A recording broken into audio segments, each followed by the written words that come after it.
할렐루야. 서로 축복하십니다. 감사합니다. 고맙습니다. 사랑합니다. 행복합니다. 오늘이 입춘이죠. 우리 24 절기 가운데 첫 번째 절기가 입춘인데 어때, 봄의 기운이 좀 느껴져요? 우리가 좀 역대상을 다시 한번 계속 이어서 보겠습니다.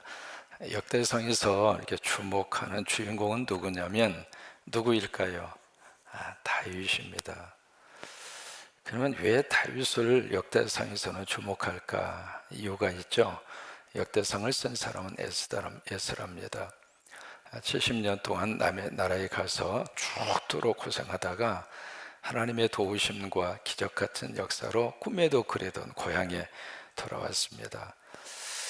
포로로 끌려갔던 모든 사람이 다 일시에 한꺼번에 돌아온 것이 아니라 사실은 작은 소수의 무리가 고향에 돌아왔는데, 돌아와서 이제 다시 그 땅을 다시 세워야 돼. 세워야 되는데 딱 와서 보니까 아무것도 없는 거예요. 그래서 말 그대로 맨 땅에서 다시 나라도 세워야 되고 정치 시스템도 새로 갖추어야 되고, 이제 그런 과정 속에서 그들이 머릿속에 반면교사로 삼았던 사람이 다윗입니다. 그래서 다윗이 그 과거에 다윗이 세웠던 다윗의 왕조, 그 다윗이 했던 정치의 통치 철학, 그의 영적인 신앙관, 이제 그런 것들을 모델 케이스로 머릿속에 다 그리면서, 그렇지, 우리가 다윗을 한번 머릿속에 그리면서 다윗을 반면교사로 삼자. 그러면서 이제 써내려가는 것이 역대상, 역대합니다. 그러면 다윗을 이렇게 쭉 이렇게 들여다보면서 다윗이 잘했던 게 뭔가, 그리고 다윗이 하나님 앞에서 실패했던 것이 뭔가, 이제 그런 내용들을 역대상에다가 에스라가 기록으로 남깁니다. 이 다윗 하면은 다윗의 트레이드 마크가 두 가지예요. 첫째로 다윗의 마음속에는 뭐가 꽉 자리 잡고 있었는가? 법궤였습니다. 그 다음에 두 번째, 다윗의 가슴 속에, 물론 실현은 되지 않았지만 다윗이 그렇게 간절히 하고 싶었던 것은 바로 성전에 대한 건축이었습니다. 이 두 가지의 것은 다윗의 신앙관이거든요. 근데 정치인 다윗을 다루면서 정치가로서의 다윗의 모습보다도 에스라는 다윗 속에 있는 영적인 그의 신앙관을 두각을 시킵니다. 세상의 모든 것 속에는 가장 중요한 것은 종교입니다. 우리가 보기에 겉으로 보이는 경제라든지 먹고 사는 문제라든지 어떻게 우리가 관계 속에서 우리가 경제적인 활동을 하며 살 것인가, 그것도 중요하겠습니다만은 그 모든 것을 끌어가는 것은 바로 뭐냐면 영적 문제입니다. 그래서 어느 사회에서나 어느 국가에서나 그 나라가 발전하기 위해서는 가장 중요한 것이 종교입니다. 선진국이 되고 세계를 제패하기 위해서는 반드시 거기에 종교가 따라오게 되어져 있거든요. 다윗은 그런 면에 있어서 가장 중요하게 생각하는 것이 바로 종교였습니다. 그래서 그의 머릿속에 늘 맴돌고 있었던 단어가 법궤입니다. 왜냐하면 이 법궤라고 하는 것은 작은 하나의 박스이고 상자이고 괴짝이 아니라, 이 법궤 속에 뭐가 들어있죠? 하나님의 말씀이 기록이 되어져 있는 십계명이 들어 있습니다. 십계명은 바로 하나님 나라의 헌법이에요. 하나님 나라 백성이 가슴 속에 돌처럼 새기면서 살아야 할, 하나님이 직접 써서 주신 것이 법궤예요. 그러니까 다윗은 그의 마음속에 두 가지를 품었던 거죠. 이 법궤를 가슴에 깊이 담고 있었던 것은, 나는 이 나라를 하나님 말씀대로 통치하겠다. 그게 이제 다윗의 머릿속에 꽉 들어차 있었어요. 그 다음에 두 번째는 이 법궤 위에가 바로 시은좌라고 그래서 그곳에서 하나님이 이스라엘 백성들을 만나 주었어요. 그리고 법궤는 곧 하나님을 상징하고 있는 그런 물건이 법궤입니다. 그래서 이 법궤를 통일 땅의 왕이 된 다음에 수도를 예루살렘으로 정하고 나서, 그래서 법궤를 옮겨 오려고 했던 거예요. 그러니까 수도가 아무리 화려하다 할지라도 하나님이 없는 수도 상상하지 않았던 거예요. 그게 이제 다윗의 어떤 신앙적인 그런 관이었습니다. 그래서 이제 법궤 옮기는 작업을 하는데 1차에서 실패하죠. 열정은 좋았지만은, 열심은 좋았지만은 과정이 틀렸어요. 우리는 가끔 그런 생각을 하거든요. 하나님 일이라면 과정은 조금 적당히 하더라도, 하나님이 기뻐하는 일이라면 그냥 내 생각대로, 그리고 내 열정대로 하면 되지 않느냐? 그렇지 않습니다. 하나님이 아무리 기뻐하는 일이라 할지라도 과정도 하나님이 기뻐하는 과정을 밟아가야 돼요. 그런 면에 있어서 우리 한국교회는 세상과 이 사회 속에서 그런 모습들을 보여줘야 할 책임이 있습니다. 교회이기 때문에 법을 더 잘 지켜야 되고요, 교회이기 때문에 과정을 하나님의 말씀에 따라서 한 걸음 한 걸음 가는 것이 축복이에요.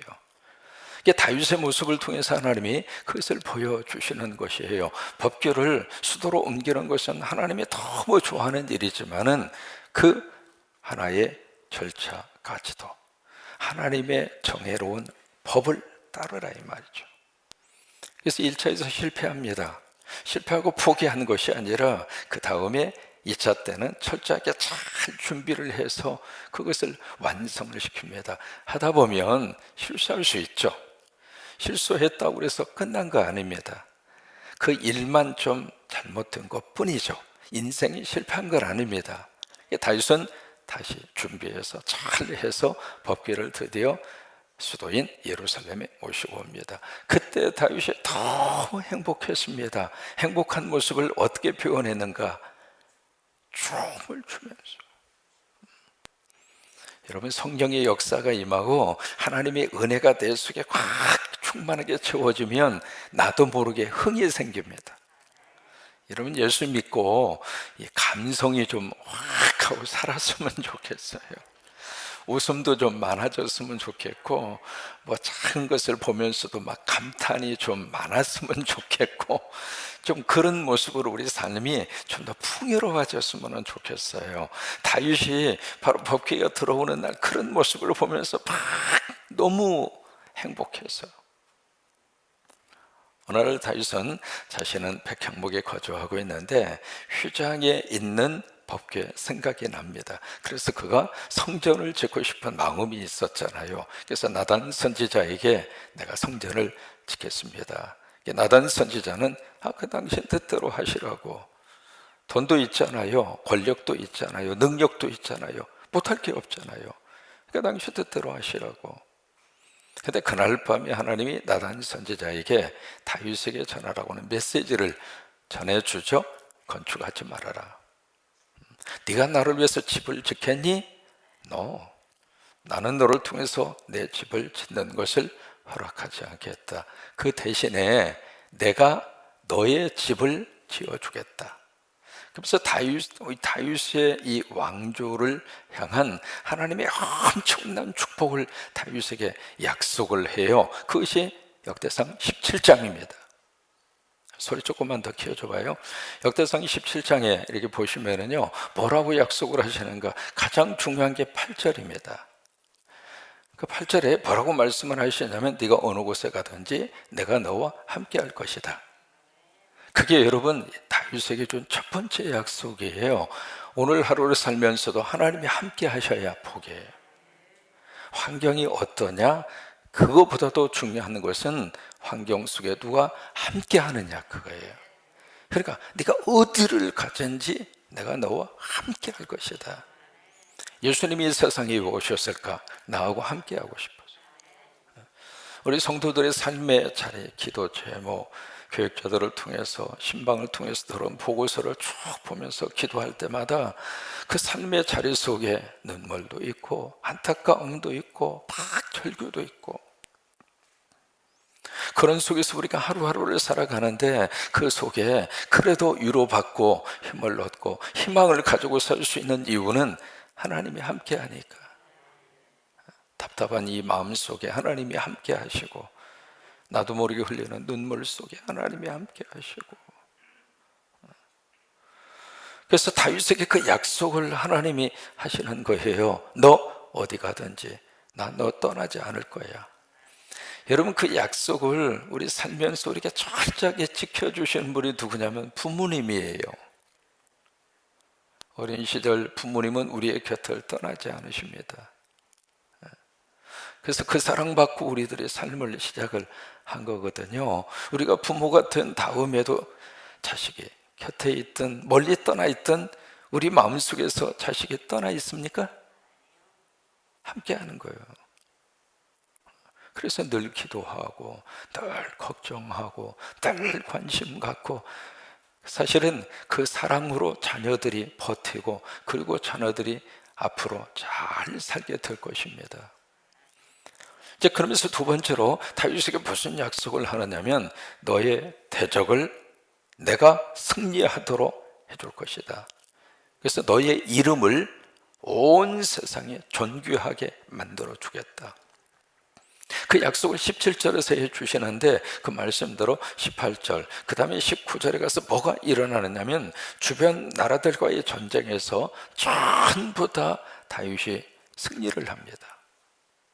승리를 하고 전쟁이 승리하면 엄청난 전리품을 얻게 되는데, 말 그대로 그 나라의 전체적인 모든 것을 다 싹쓸이해서 다 몽땅 다 가져올 수 있는, 그게 이제 고대 사회의 전쟁이었으니까는요. 그 전리품을 다 챙긴 다음에 그 다음에 중요합니다. 한번 따라서 해보실까요? 여호와께 바치더라.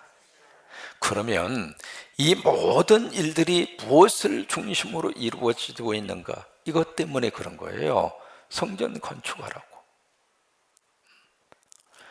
다윗이 손으로 건축하는 것은 내가 받지 않지만 그때 다윗은 깨달았습니다. 내가 이것을 완성시키지는 못하더라도 내 손으로 짓는 것을 하나님이 중재시킨다 할지라도 하나님은 내 마음을 하나님은 기뻐 받으시는구나. 그렇다면 내가 할 수 있는 것이 뭘까 생각하고, 그렇지, 성전을 지을 수 있도록 준비 작업은 내가 하겠다. 그래요. 우리 성곽교회도 마찬가지입니다. 우리가 다 할 수 있는 것도 아니고요, 다 할 수도 없습니다. 그러나 우리 세대가 예수 믿고 믿음 안에서 이곳에서 신앙생활하다가 천국으로 간 이후에 우리 후손들이 뭔가 디딤돌을 가지고 더 멋진 미래의 세계 선교와 이 교회의 사명을 잘 감당하도록 뭔가 우리들이 준비할 것이 있으면 준비하고 그리고 남기고 가는 것은 축복입니다. 이진희 목사님이 음파 지역에 우리 성도들을 위해서 묘지를 해야 되겠다 같이 기도하시고, 교인들이 하나가 돼서 그때 중심적인 역할을 하신 분들이 여신도 회원들이시더라고요. 여신도 회원들이 털털 상당한 액수의 헌금을 하셔서 그렇게 해서 음파에 거의 한 6,000평 가까운 그 땅을 확보를 하셨더라고요. 이 다윗은 자기는 못하지만은 자기 후손들이 하나님의 성전을 건축할 수 있도록 준비 작업을 해야겠다. 근데 그것을 하나님이 참 귀하구나, 그 마음이 너무 귀하구나 그렇게 생각하시고 그렇게 될 수 있도록 전쟁에서 이기게 하셨고, 그 전쟁을 통해서 얻은 전리품을 자기 주머니로 안 넣고 하나님에게 바친 거예요. 그것이 18장, 19장입니다. 그때 20장으로 돌아와서 뭔가 묘한 분위기를 감지합니다. 20장에 와서 사람이 참 그래요. 조금 이게 맛이 가잖아요. 약간 맛이 가면 시간이 갈수록 맛이 변질돼 버린 거예요. 작은 틈새를 통해서 물이 쫄쫄쫄쫄 새어나오기 시작하면 이게 시간이 가면 뚝이 터지는 거예요. 이제 그런 것을 전조를 20장에서 우리가 발견할 수 있습니다. 우리 1절을 한번 보시겠습니다. 이 암몬과 그 다음에 블레셋 사람과의 전투의 장면을 20장에서 기록을 했는데, 이 암몬을 왜 공격하게 됐는가? 그게 19장입니다. 그 조문 사절단 그 사건이 있었잖아요. 선한 의도에서 사절단을 보냈는데 수염 잘라버리고 궁뎅이 자르고 그렇게 해서 완전히 톡톡하게 체면 구기도로 그렇게 해서 이제 다시 돌려보낸 그 사건이 15장에서 있었는데, 이제 그것 때문에 이 암몬과의 전투가 발생을 합니다. 우리 1절을 같이 한번 다시 읽습니다. 시작. 해가 바뀌어 왕들이 출전할 때가 되매 거느리고 나가서 암몬 자손의 땅을 격파하고 돌아가 라빠를 에워싸. 라빠는 암몬의 수도입니다. 수도를 에워싸고 그 다음에 다윗은 예루살렘에 그대로 있더니 요압이 라빠를 쳐서 함락시키매. 여기에 참 묘한 걸 느낄 수 있습니다. 해가 바뀌었다. 이게 무슨 이야기일까? 그럼 금년에는 안 싸우고 내년에 싸우고 그렇게 해서 새로운 해가 됐으니까 싸운다, 그 말이 아니고요. 해가 바뀐다는 이야기는 이게 지금이야 전천후 전쟁 시대 아닙니까? 날씨 아무 상관이 없잖아요. 근데 고대 사회에서는 이 날씨가 전쟁의 승패를 좌우합니다. 이게 겨울철이 되거나 우기철이 되면 엄청난 비가 쏟아지거든요. 비가 쏟아지면 움직일 수가 없는 거예요. 그래서 이제 비가 쏟아질 때는 가만히 있다가 비가 그치고 건기로 바뀌어지면 그때 가서 이제 전쟁도 하고 뭐 그렇게 움직이는 거예요. 그래서 해가 바뀌었다고 하는 것은 계절이 바뀌었다 그 말입니다. 우기에서 건기로 바뀌었다 그 말이에요.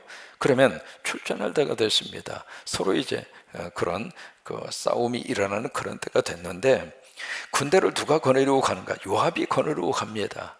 그 전에는 누가 거느리고 갔는가? 다윗이 거느리고 갔습니다. 근데 이제는 요압이 대신 거느리고 가서 암몬 자손의 땅을 격파하고 돌아와서 수도를 점령을 하는데, 다윗이 어디에 있느냐면 예루살렘에 그대로 있는 거예요. 그러면 지금 이렇게 묘한 구조이거든요. 왕이 앞장서서 왜 왕을 세웠는가? 전쟁의 지휘관으로 세운 거예요. 그래서 전쟁에 있어서는 항상 왕은 맨 앞에 섰습니다. 그랬던 다윗이 지금 전쟁통에 자기는 예루살렘에 그대로 있는 거예요. 여기에서 이제 무슨 사건이 발생을 하는가? 그 유명한 우리아의 아내 바세바 사건이 여기서 터집니다. 이제 그것을 여기다가 살짝 집어넣는 거예요. 에스라는 역대상을 쓰면서. 왜 그러는가? 지금 이 다윗을 반면교사 삼으면서 다윗이 잘했던 것은 우리들이 본받자. 그러나 다윗이 실수하고 다윗이 잘못한 것은 우리가 철저하게 따라가지 말자. 그것이 우리가 새롭게 세우게 되는 이 나라의 근간이 될 것이다. 우리가 항상 그러잖아요. 이렇게 봐서 하나님의 은혜와 하나님의 복을 받는 것은 내 걸로 삼는 것이 축복이에요. 이렇게 하니까 하나님이 역사하시는구나. 이렇게 하나님이 응답하시고, 이렇게 하니까 하나님이 건강도 지켜주시고, 그래도 편안하게 살 수 있도록 하나님의 복을 주시는구나. 그것은 우리가 꼭 붙잡고 살아야 축복이잖아요. 그런데 하나님의 벌을 받고 뭔가 이렇게 자꾸 하나님의 브레이크가 오는 그런 일들을 이렇게 옆 사람이 하는 것을 보면서는 내가 그러면 안 되지. 그걸 빨리 깨닫는 게 축복이잖아요. 지금 에스라는 다윗의 인생 가운데 그의 오점의 한 장면을 다 노출시키지는 않습니다. 그러나 이 과정을 통해서 그의 약간의 그 틈새가 다윗의 인생 가운데 얼마나 큰 문제를 낳게 됐는가, 그것을 알려주고 있는 거예요. 개구리 실험을 했어요. 물에다가 개구리를 집어넣고 밑에서 불을 뗍니다.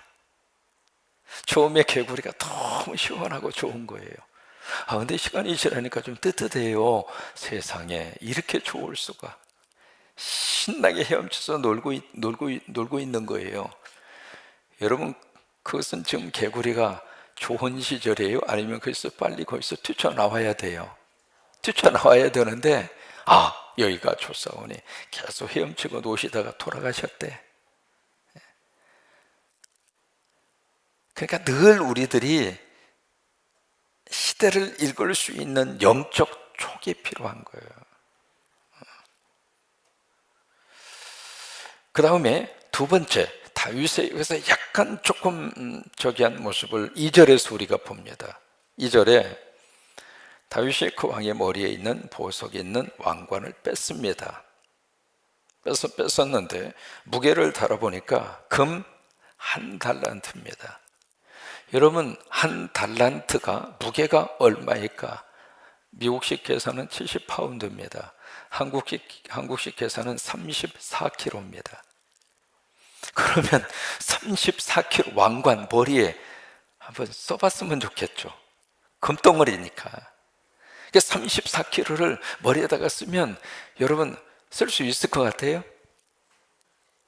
한번 써봐야 우리가 그 감정을 좀 느낄 수 있을 것 같은데, 아니 34kg 왕관을 머리에 쓰고 고개를 어떻게 둡니까? 10kg만 머리에 이어도 고개가 완전히 무게감 때문에 고개가 숙여지는데, 이게 34kg 이 왕관을 머리에 쓰고 어떻게 사람이 활동을 하겠어요? 이 이야기는 바로 뭐냐면 이 암몬 왕이 경제력이 그만큼 컸다 그 이야기고요. 또 하나는 허세입니다. 허세. 근데 이것을 다윗이 어디에 썼는가? 자기 머리에 씁니다. 18장에서는 어느 전리품이든지 누구에게 바쳤어요? 무엇을 위해서? 성전 건축을 위해서. 그랬던 다윗이 그것을 자기 머리에 쓰는 거예요. 그의 마음과 그의 생각이 뭔가 지금 틀어지고 있다 이 말이에요. 자기 머리에 쓸 것이 아니잖아요. 그죠? 그러니까 이게 다윗의 모습 속에서 나타나고 있는 그런 모습이라 그 말이에요.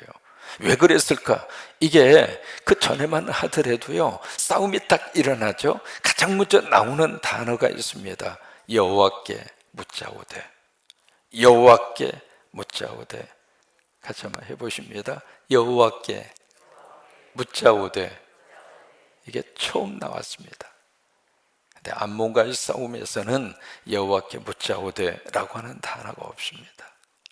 그러니까 그냥 가서 싸웠는데 이긴 거예요. 이겼으니까 그것이 자기 공으로 받아지는 거예요. 하나님에게 물어서 그것이 승리했으면 하나님의 거라고 생각하고 하나님에게 그 공을 드린, 지금까지 그렇게 했는데 묻지 않고 잘 되니까, 물어보지도 않았는데 승리를 거두니까 이것은 내가 잘한 거예요. 그러다 보니까 왕관을 갖다 자기 머리에 쓴 거예요. 우리가 신앙생활하면서 하나님이 하시는 일을 하나님이 하셨다고 고백할 수 있는 믿음은 참 귀한 거예요. 왜냐하면 자칫 잘못하면 전부 다 그 공이 나에게 떨어지도록 하고 싶은 것이 사람이에요. 사람들이 나를 주목해 주었으면 좋겠고, 사람들이 내 수고를 알아주었으면 좋겠고, 사람들이 나를 인정해 주었으면 좋겠고, 그게 누구나 다 가지고 있는 그런 생각입니다. 다윗도 마찬가지였어요. 그 다음에 4절 이하에 보시면은 이 블레셋과의 싸움을 쭉 기록을 하는데, 거기에 이제 나가서 싸워서 이긴 세 사람을 기록을 합니다. 4절에 보시면은 후사 사람 십부게라고 하는 사람이 거기에 이제 10배를 쳐서 항복을 받았다. 그게 4절이고, 5절에 보면 야일의 아들 엘하난이라고 하는 사람이 골리앗의 동생 거기에 라흐미를 죽였다. 그게 이제 5절이고, 6절로 가서 보시면은 이 사람의 신체적인 특징을 기록을 했죠. 손과 발이 모두 6개씩에서 24개였다. 자, 기이한 그런 모습이기도 하지만 이게 지금 4절에서 8절까지 등장하는 이 사람들 모두가 다 신체적인 특징이 바로 뭐냐면 키가 큰 자였다. 그 내용을 계속 반복을 합니다. 키가 컸다. 4절에서도 그걸 반복을 하고 6절에서도 키가 큰 자의 소생이었다 그렇게 반복을 하고 8절에서도 가드의 키가 큰 자의 소생이었다. 이게 거인, 자이언트족이었다 이 말이죠. 자이언트족인데 이 자이언트 이 족이 대표적인 사람이 누구냐면 골리앗이에요. 골리앗의 키가 3m, 2m 90이었잖아요.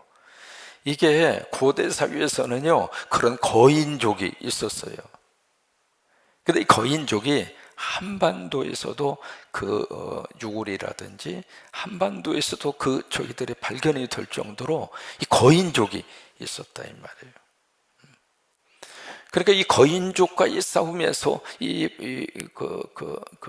다윗의 장군들이 모두가 다 승리를 하고 있습니다. 어떻게 그렇게 용감하게 가서 승리할 수가 있었을까? 이유가 있습니다. 지금 누구를 딱 본받고 나가서 용감히 싸워서 이겼느냐면 누구냐면 다윗이에요. 다윗이 골리앗과의 싸움에서 승리했잖아요. 그러니까 그것을 군인들이, 장수들이 보고 배운 거예요. 보고 배운 거. 참 여기서 우리가 한 가지 깨닫습니다. 지도자가 얼마나 중요한가.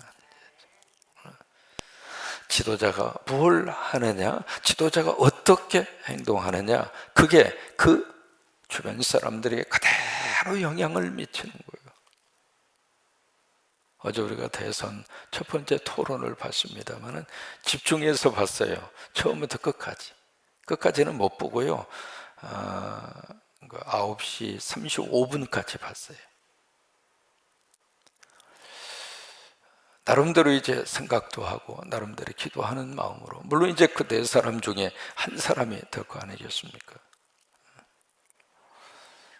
그러니까 지도자가 어떻게 행동하느냐가 그대로 주변 사람들에게 영향을 미치는데, 이 다윗은 군인들에게 너무 좋은 모델을 보여준 거예요. 그래서 거기서 용기를 딱 얻어서 블레셋과의 싸움에서 주저하지 않고 두려워하지 않고 한 사람도 아니고 세 사람이나 가서 키 큰 자의 소생을 전부 다 그렇게 무찔렀다라고 하는 것을 여기 역대상 20장은 우리에게 보여주고 있습니다. 오늘 하루 하나님이 여러분과 동행하시기를 축복합니다. 다윗의 그 작은 실수처럼 보이는 것 같지만 참 묘해요. 맛이 조금 갖다 느껴지면 나중에는 완전히 맛이 가는 거예요. 작은 것 속에서 금방 그것을 영적으로 깨닫고 본래의 모습으로 돌아올 수 있는 것이 큰 축복입니다. 그 자리가 어느 자리인가? 예배의 자리입니다. 그래서 예배의 자리를 늘 우리가 붙잡고, 그리고 말씀을 통해서 다시 한번 우리가 그 자리로 다시 회복하고 다시 또 회복하고 그래요. 오늘 하루도 주 안에서 행복하시기를 주의 이름으로 축원합니다.